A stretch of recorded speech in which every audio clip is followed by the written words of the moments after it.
आज हम demand chapter में आगे शुरू कर रहे हैं elasticity of demand. Elasticity of demand में इलास्टिसिटी का मतलब क्या है? इलास्टिक यानी कि फ्लेक्सिबल, कह सकते हैं आप फ्लेक्सिबिलिटी।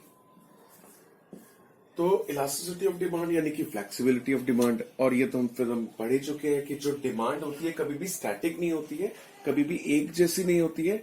डिमांड कभी अप कभी डाउन, अप डाउन होती रहती है, यानी कि डिमांड फ्लेक्सिबल होती है ना, फ्लेक्सिबिलिटी होती है। अब ये जो फ्लेक्सिबिलिटी है डिमांड में, यानी कि जो डिमांड अप डाउन हो रही है, किस वजह से हो रही है? वो तीन टाइप की होती है। कौन कौन सी? Price elasticity of demand, income elasticity of demand और क्रॉस इलास्टिसिटी ऑफ डिमांड। ये तीन टाइप की इलास्टिसिटी ऑफ डिमांड कैसे, एक बार समझ लो। अभी मैंने क्या बताया कि elasticity of demand means demand का फ्लेक्सिबल होना, डिमांड अप डाउन होती रहती है, कभी भी एक जैसी नहीं रहती है। तो जो इलास्टिसिटी ऑफ डिमांड है, यानी कि जो डिमांड का फ्लेक्सिबल होना है, वो किस वजह से है? एक तो प्राइस की वजह से, है ना। प्राइस की वजह से डिमांड अप डाउन होती है ना, कि प्राइस बढ़ जाता है डिमांड कम, और प्राइस कम हो जाता है डिमांड ज्यादा। तो यानी कि इलास्टिसिटी ऑफ डिमांड का एक टाइप ही हो गया प्राइस इलास्टिसिटी ऑफ डिमांड। दूसरा टाइप है इनकम इलास्टिसिटी ऑफ डिमांड। इसके नाम से समझ गए हो गया कि जब इनकम की वजह से डिमांड अप डाउन होती है, मतलब इनकम बढ़ गई तो डिमांड बढ़ गई, इनकम घट गई तो डिमांड घट गई, है ना, ये पढ़ा था हमने। तो इसे हम कहेंगे इनकम इलास्टिसिटी ऑफ डिमांड, यानी कि ये किसकी वजह से? प्राइस की वजह से। ये किसकी वजह से? इनकम की वजह से, जो इलास्टिसिटी होती है डिमांड में। और क्रॉस इलास्टिसिटी ऑफ डिमांड का मतलब है price of other goods. Price of other goods की वजह से भी डिमांड जो है अप डाउन होती रहती है ना। प्राइस ऑफ अदर गुड्स अब ये भी हमने पढ़ा था, सब्स्टिट्यूट और कॉम्प्लीमेंट्री। तो इनके प्राइस की वजह से भी हमारी डिमांड अप डाउन होती रहती है। तो यानी कि इलास्टिसिटी ऑफ डिमांड तीन टाइप की हो गई। प्राइस इलास्टिसिटी ऑफ डिमांड, जिसमें प्राइस की वजह से डिमांड चेंज होती है। इनकम इलास्टिसिटी ऑफ डिमांड, जिसमें इनकम की वजह से डिमांड चेंज होती है। क्रॉस इलास्टिसिटी ऑफ डिमांड, जिसमें प्राइस ऑफ अदर गुड्स की वजह से डिमांड अप डाउन होती है। आपके 11th क्लास में इनकम इलास्टिसिटी ऑफ डिमांड नहीं है, क्रॉस इलास्टिसिटी ऑफ डिमांड नहीं है, सिर्फ प्राइस इलास्टिसिटी ऑफ डिमांड है। ठीक है, तो अब हम जो पढ़ रहे हैं वो पढ़ रहे हैं प्राइस इलास्टिसिटी ऑफ डिमांड। ठीक है, बस एक इसका इंट्रोडक्शन देना था, वो मैंने दे दिया। इससे ज्यादा इसको आपको नहीं पढ़ना है अभी सिर्फ यही पढ़ना है, प्राइस इलास्टिसिटी ऑफ डिमांड। मतलब क्या कि हम डिमांड में जो इलास्टिसिटी को पढ़ेंगे वो किसकी वजह से इलास्टिसिटी पढ़ेंगे? प्राइस की वजह से। ठीक है, तो अब हम कर रहे हैं प्राइस इलास्टिसिटी ऑफ डिमांड को और डिटेल में। अब मैंने आपको ये कहा कि प्राइस की वजह से जो भी डिमांड में चेंज होंगे उसे हम प्राइस इलास्टिसिटी ऑफ डिमांड यानी कि ईडी बोलेंगे। अब के बाद मैं इलास्टिसिटी डिमांड को शॉर्ट में ईडी लिखूंगा। ठीक है, अब मैं आपसे एक चीज पूछना चाहता हूं, क्या ये जरूरी है कि जितना प्राइस में चेंज हो एग्जैक्टली उतना ही डिमांड में चेंज हो? क्या ये जरूरी है कि प्राइस और डिमांड में चेंज? ये तो फैक्ट है कि प्राइस में चेंज होगा, डिमांड में चेंज होगा। कि प्राइस बढ़ेगा तो डिमांड कम होगी, प्राइस कम होगा तो डिमांड बढ़ेगी, ये तो फैक्ट है। लेकिन क्या ये जरूरी है कि जितना प्राइस में चेंज हो एग्जैक्टली उतना ही डिमांड में चेंज हो? नहीं, ये जरूरी नहीं है। कैसे? मैं कुछ आपको बता रहा हूं। ये प्राइस और ये डिमांड कह लो, क्वांटिटी कह लो। अगर प्राइस में इतना चेंज हुआ तो हो सकता है डिमांड में इतना ही चेंज हो, एग्जैक्टली सेम ही है ना।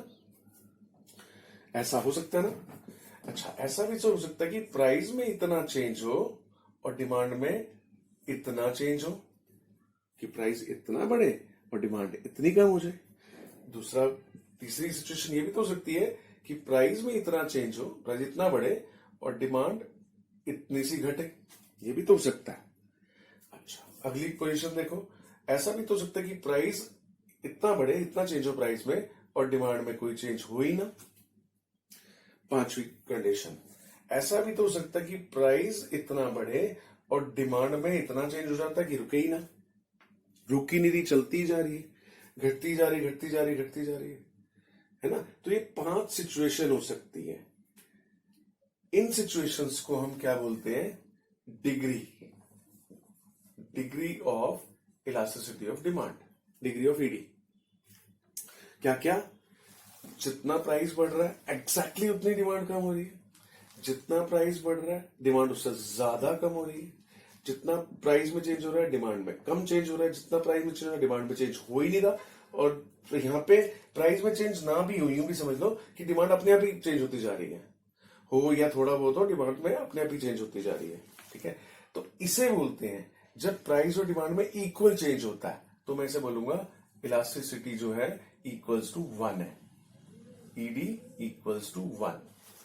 इसे क्या बोलेंगे कि प्राइस में इतना डिमांड में ज्यादा चेंज है ना, तो इसमें बोलूंगा ईडी ग्रेटर देन 1। इसे मैं क्या बोलूंगा, कम चेंज है ना डिमांड में, तो इसे बोलूंगा ईडी लेस देन 1। ठीक है, इसे क्या बोलेंगे, यहां पे तो चेंज ही नहीं है, तो ईडी इक्वल्स टू 0। और इसे क्या बोलेंगे, यहां तो इनफाइनाइट चेंज है, तो ईडी इक्वल्स टू इन्फिनिटी। समझ में आ गया। तो 5 तरह की degree of elasticity of demand है, equals to 1, greater than 1, less than 1, 0 और इनफाइनाइट। इसे हम क्या बोलते हैं, यूनिटरी इलास्टिक। यूनिटरी यानी कि इक्वल्स टू यूनिट है ना, यूनिट मतलब 1 यूनिट, तो यूनिटरी इलास्टिक बोलते हैं। इसे इलास्टिक है, इसे इन इलास्टिक, मतलब unitary elastic demand, elastic demand, in elastic demand.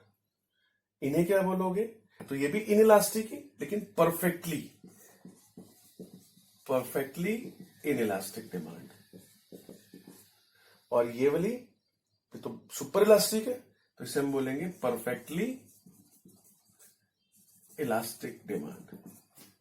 तो देखो 5 टाइप की ईडी हो गई, unitary elastic, elastic, in elastic. Unitary का मतलब इक्वल्स टू यूनिट यानी कि इक्वल्स टू 1, इलास्टिक एक से ज्यादा, इन इलास्टिक एक से कम, 0, परफेक्टली इन इलास्टिक, और ये परफेक्टली इलास्टिक। 5 टाइप की ईडी। तो अब अगर आप price elasticity of demand ED की डेफिनेशन बनाना चाहो, तो डेफिनेशन क्या बनेगी, देखो, ED refers two degree of response of demand to the change of its price। देखो ये ईडी की डेफिनेशन बन गई, और आप देखोगे ये जस्टिफाइड भी हो रही होगी कि ईडी का मतलब क्या है, डिग्री ऑफ रिस्पॉन्स। रिस्पॉन्स है ना ईडी का मतलब, रिस्पॉन्स किसका रिस्पॉन्स, डिमांड का रिस्पॉन्स। ये डिमांड रिस्पॉन्ड ही तो कर रही है, किसकी वजह से रिस्पॉन्ड कर रही है, प्राइस की वजह से ना, कि प्राइस में कितना चेंज हो रहा है। तो देखो ED refers to the degree of response of demand, कि डिमांड कितना, डिग्री मतलब कितना रिस्पॉन्ड करती है to the change of its price, कि प्राइस में चेंज होने से। यहां पे भी तो यही है, होगी जस्टिफाइड डेफिनेशन कि प्राइस में चेंज होने से डिमांड कैसे रिस्पॉन्स कर रही है, वही डिग्री ऑफ ईडी है। It refers to the degree of response of demand, कि डिमांड का रिस्पॉन्स किस वजह से, चेंज ऑफ प्राइस की वजह से, दैट इज कॉल्ड ईडी। ठीक है, जहां भी मैं ईडी बोल रहा हूँ मतलब मेरा प्राइस इलास्टिसिटी ऑफ डिमांड से है। ठीक है, ईडी मतलब प्राइस इलास्टिसिटी ऑफ डिमांड। तो अब अगर मैं इन 5 को आपको ग्राफ पे दिखाना चाहूं, तो देखो कैसे हो सकता है।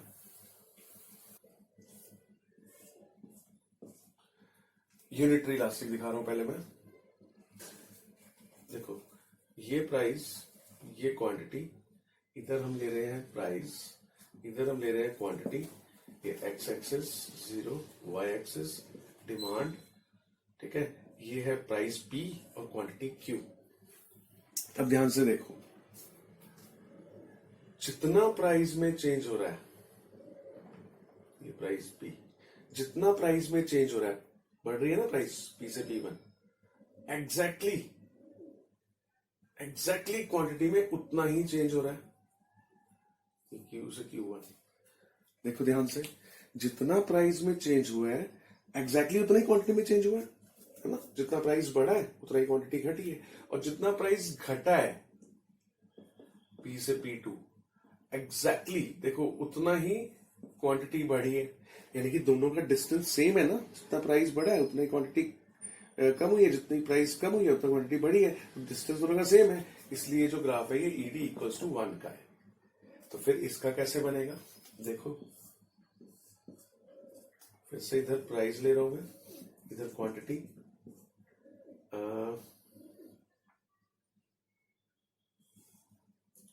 ये फिर से मैंने एक डिमांड कर्व बनाया।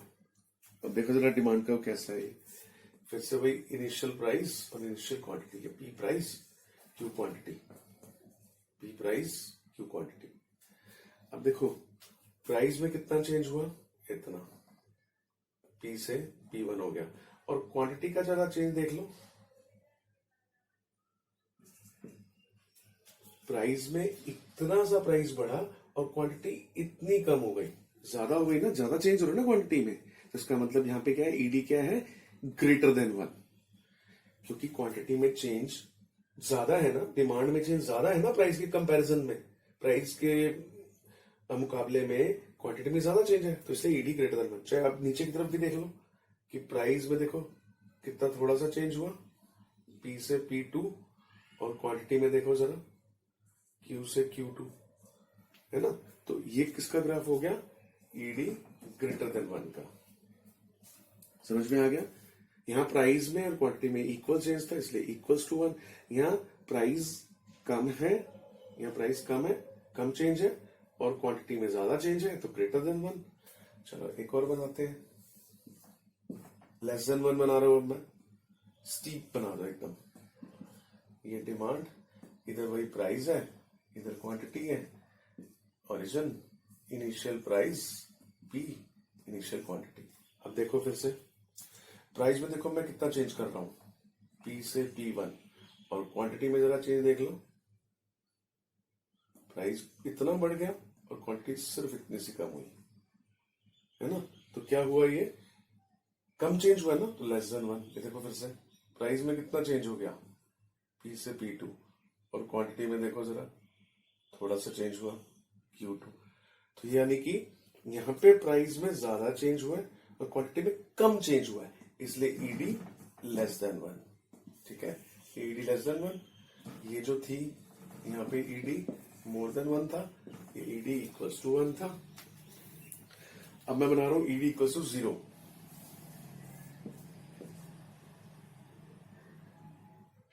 इधर प्राइस, इधर क्वांटिटी। अब देखो ये डिमांड कर्व है, डीडी। अब जरा यहां पर देखो, ये प्राइस, ये क्वांटिटी। अब अगर मैं प्राइस बढ़ा दूं पी से P1 तो भी क्वांटिटी में कोई चेंज नहीं, उतनी की उतनी है। अगर मैं प्राइस कम कर दूं P2 तो भी क्वांटिटी में कोई चेंज नहीं है, प्राइस कम भी कर दिया तो भी क्वांटिटी में कोई चेंज नहीं है, सेम की सेम है। इसका मतलब यहां पर जो है ईडी इक्वल टू 0, यानी कि डिमांड में कोई इलास्टिसिटी नहीं है। अब लास्ट, फिर से यहां पर मैं प्राइस ले रहा हूं एक्सिस पे, यहां पर क्वांटिटी ले रहा हूं। अब देखो ये प्राइस, ये क्वांटिटी, ये डिमांड का, देखो प्राइस उतना है, क्वांटिटी इतनी है, प्राइस उतना ही है, चेंज नहीं हुआ, लेकिन क्वांटिटी अपने आप बढ़ रही है, क्वांटिटी अपने आप कम हो रही है, बढ़ती जा रही है, कम होती जा रही है अपने आप ही, है ना। तो प्राइस में चेंज हुआ लेकिन क्वांटिटी में अपने आप चेंज होता जा रहा है, तो infinite, ED equals to infinity, यानी कि परफेक्टली इलास्टिक। तो इस तरह से 5 टाइप की इलास्टिसिटी ऑफ डिमांड आपने पढ़ ली, और उनको पांचों को कैसे ग्राफिकली रिप्रेजेंट करते हैं ये भी आपने देख लिया। जब भी आप ग्राफ बनाओगे तो इसे डिफाइन कैसे करोगे ये सुन लो। तो जब भी ग्राफ्स को एक्सप्लेन करने की बात आएगी तो ध्यान रखना, मैं आपको ऐसी 4 बातें बता रहा हूं जो किसी भी ग्राफ को एक्सप्लेन करने से पहले आप वो 4 बातें जरूर फिट कर देना, वो सब में हो जाएगी। क्या, इन द गिवन डायग्राम, जब भी ग्राफ एक्सप्लेन करोगे तो आपको ये लाइन लिखनी है कि in the given diagram price is taken on Y axis, quantity is taken on X axis. देखो सब में ये बात फिट होगी, है ना। In the given diagram price is taken on Y axis, quantity is taken on X axis. दूसरी बात, DD is a demand curve, सब में डीडी डिमांड कर्व है ना। 2 बातें हो गई।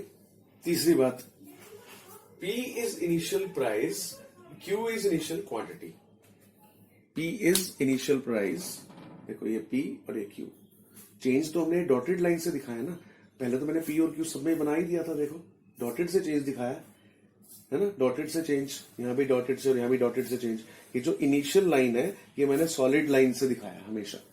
तो ये यानी कि तीन बातें हो गई जो आपकी हर एक डायग्राम में आएंगी। पहली क्या, in the given diagram price is taken on Y axis, quantity is taken on X axis, पहली बात। दूसरी बात, DD is a demand curve. तीसरी बात, P is initial price, Q is initial quantity, ये सब में फिट हो जाएंगी।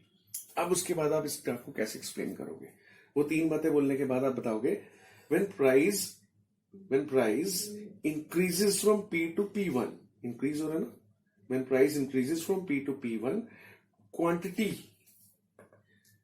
Decreases from Q to Q1, है ना, दिख रहा है ना, when price increases from P to P1, quantity decreases from Q to Q1।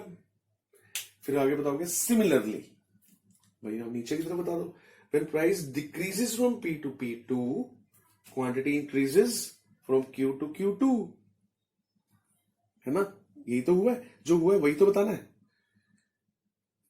But उसके बाद क्या बताओगे, but the difference between Q to Q1 या Q to Q2 is equal to the distance between P to P1, है ना, therefore elasticity demand is equals to 1। आखिर में क्या बताओगे आप, पहले तो सारा चेंज बता दिया कि प्राइस P से P1 हो गया, क्वांटिटी Q से Q1 हो गई, प्राइस P से P2 हो गया, क्वांटिटी Q से Q2 हो गई। फिर लास्ट में क्या बताओगे कि इनका जो डिफरेंस है P से P1 का जो डिफरेंस है वो इक्वल है Q से Q1 के। सिमिलरली P से P2 का जो डिफरेंस है वो इक्वल है Q से Q2 के डिफरेंस के, है ना, तो इसलिए ED इक्वल्स टू 1। अच्छा यहां क्या करोगे, फिर पहले तीन लाइनें तो वही बेसिक कि price is taken on X axis, quantity is taken on Y axis, DD is a demand curve, P is initial price, Q is initial quantity, इतना तो लिख दिया आपने।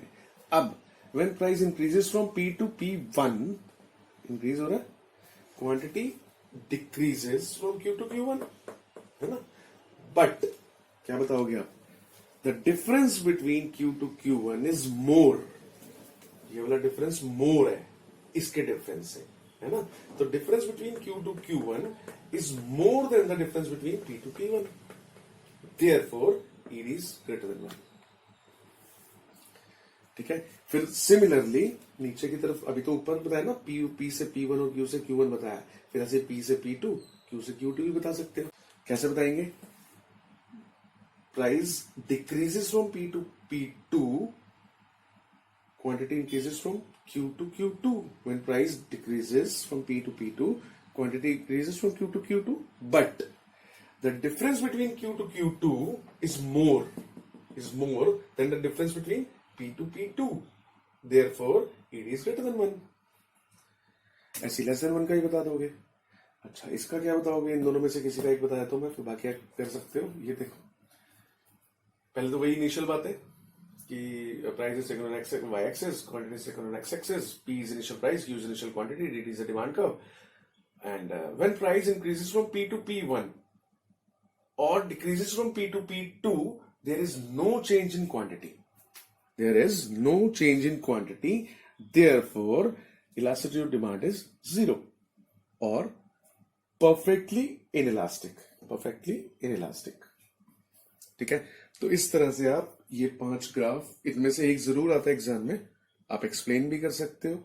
समझ लोगे तो आप एक्सप्लेन खुद कर सकते हो, रटोगे तो नहीं कर सकते, फिर तो बार बार लर्न करोगे, बार बार भूल जाओगे। इसलिए इसको समझो, समझ के करना बहुत इजी है।